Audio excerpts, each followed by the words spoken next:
Well, hello. Third option on the Bucks with no touchdowns on the year. So let's get right into it. Brown had humble beginnings. He was selected in the 6th round by the Pittsburgh Steelers in the 2010 draft and was the 22nd out of 27 wide receivers available in that draft. He chose the number 84 to be his jersey number. When asked why, he responded, 8 times 4 is 32. 32 teams looked past me, even the Steelers.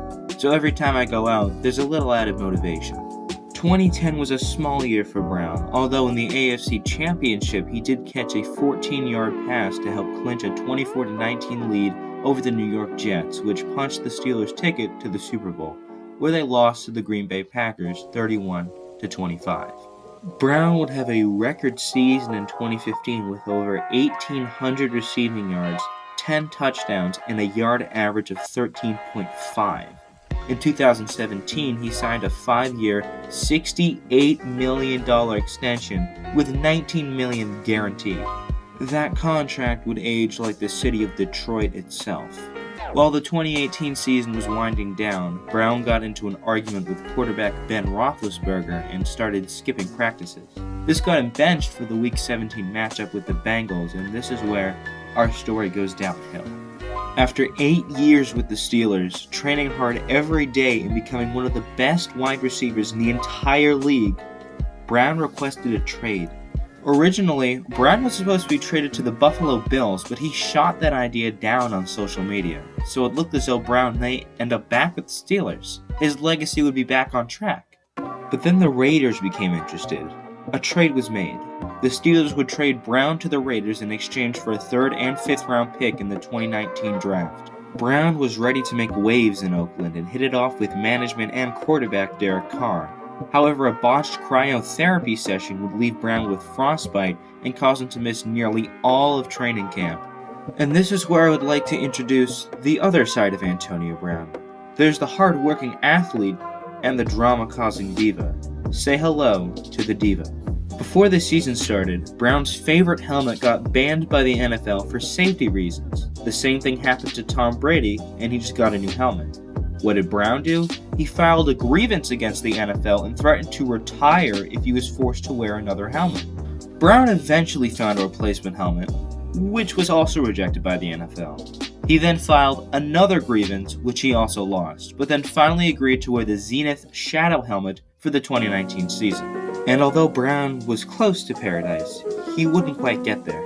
The same day he agreed to wear that Zenith helmet, General Manager of the Raiders Mike Mayock fined Brown $54,000 for unexcused absences and 2 missed practices. Normally, a player would just pay the fines.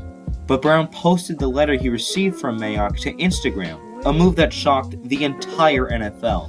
The next day, Brown confronted Mayock. He called him a cracker and threatened to punch him in the face. He had to be helped back by teammates, including Vontaze Burfict, of all people. Brown then punted a ball and said, "Fine me for that." He would be fined $210,000. Even after all of that, Brown was still set to play Week 1, but after learning all his guaranteed money was void, he demanded his release. Brown was released on September 7th, and this was his reaction. They lost it. Let me see it. Look up Adam Schefter. The Raiders free. Bro, oh my God! Oh! Oh! Let's go! Let's Oh, fucking nigga. Oh! The freedom bell ring got me flying like a free, flying like an eagle. Let's go! Free! Let's go! Oh, I'm free. Oh. Oh. Grandma, they freed me! They freed me, Grandma! I told you it was gonna work out. Ah, God is the greatest. On the same day, Brown signed with the New England Patriots. If you couldn't already tell, Brown was a very valuable asset. He signed a $15 million contract with $9 million guaranteed. There was also a second-year option worth $20 million. He made his debut with the Patriots during Week 2 against Miami, where Brown caught for 56 yards and a touchdown. Things were starting to get together for Brown. Belichick was going to make him a star again. the Patriots were going to revive his career like they revived Randy Moss's, and then it all came crashing down. After week 2, allegations of sexual assault went Brown's way. However, the Patriots were going to keep him until it was revealed that he sent intimidating texts threatening one of the people who accused him. He was then cut by the Patriots. 2 days later, Brown tweeted that he would be retiring from the NFL entirely. Then changed his mind 4 days later. Then again in July, implied that he was retiring. Then changed his mind a couple days later. In July, Brown was suspended by the league for the first 8 weeks of the 2020 NFL season for multiple violations of the league's personal conduct policy. But Antonio Brown was not done yet. He tried a rap career?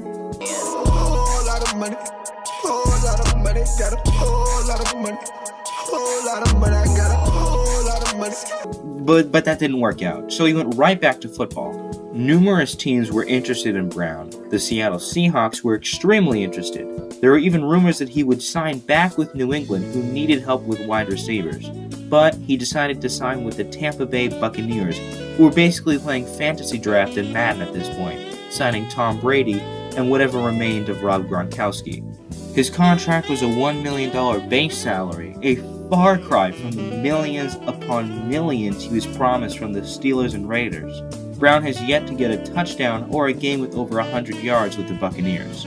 After the Buccaneers game with the Panthers, Brown destroyed a security camera and threw a bicycle at a security guard at his home. But hold on, we're not done yet. There are still more controversies. In 2018, Brown tossed his furniture out of his apartment, which was on the 14th story, and nearly hit a 2-year-old child. He was caught speeding over 100 miles an hour on the highway and has had domestic incidents with the police. AB's former trainer, Brittany Taylor, filed a lawsuit against Brown, alleging that he exposed himself and assaulted her. Brown denies all claims. There was also an incident way back where Brown did a Facebook Live video after the Steelers beat the Kansas City Chiefs in the playoffs, but he caught his coach Mike Tomlin saying this about the Patriots in what was supposed to be a private moment. Very little moving forward. Let's start our preparation. We spotted them assholes a day and a half. They played yesterday. Our game got moved to tonight. We're gonna touch down at 4 o'clock in the fucking morning. So be it. We'll be ready for the ass. But you ain't got to tell them they coming. Because some of us here might not like the damn wolf stickers and shit. Being in a row where he had over 1,000 yards receiving. He also had a career-high 15 touchdowns in 2018. That's 90 points just counting the touchdowns and not the PATs. He was on the cover of Madden 19 and even has a cousin, Marquise Brown, who is a wide receiver for the Baltimore Ravens. So although Brown has one of the most rough histories of any active player in the NFL, his talent always helped him propel himself to that 53-man roster. There is also the claim that he might have CTE. CTE is a disorder that is usually found in football players, resulting in multiple concussions. However, it can only be diagnosed after death. In a 2016 wildcard match against the Bengals, Vontaze Burfict did a notoriously dirty hit on Antonio Brown, which resulted in a concussion. You also heard me right when I said that Burfict was the one that was holding back Brown when he was threatening Mike Mayock. They were on the same team for a short period of time. One of the symptoms of CTE is radical behavior and a change in personality, and I think we can all agree that that definitely fits Antonio Brown. Brown has had more than one concussion, and he fits the bill for being diagnosed with CTE, but like I mentioned before, we won't know until he dies, and even then, his family might not even request to have that, so we may not ever know if he had CTE. Brown is a player that will always have a tarnished legacy in the NFL. However, we'll all look back on him as one of the greatest wide receivers of all time. Thanks for sticking around. I'll have my Discord server and Twitter in the description, and comment what you want me to talk about next. I'll be sure to read all of your ideas. And with that said, I'll see you on the flip side. With the first pick in the 2018 NFL Draft, the Cleveland Browns select. Throw it on a dime. time, like I ain't even trying. Just a kid from Briarwoods, I'm wearing number 9. Met Coach Franklin down at Vandy, flipped to Happy Valley. Now I'm coming back and got the natty on my mind. They can't touch my deep ball, every game I'm scoring. I'm your favorite quarterback, they call me Trace McSorley. Rep that blue and white, you know I do it for the glory. Baker won the Heisman, next up Trace McSorley.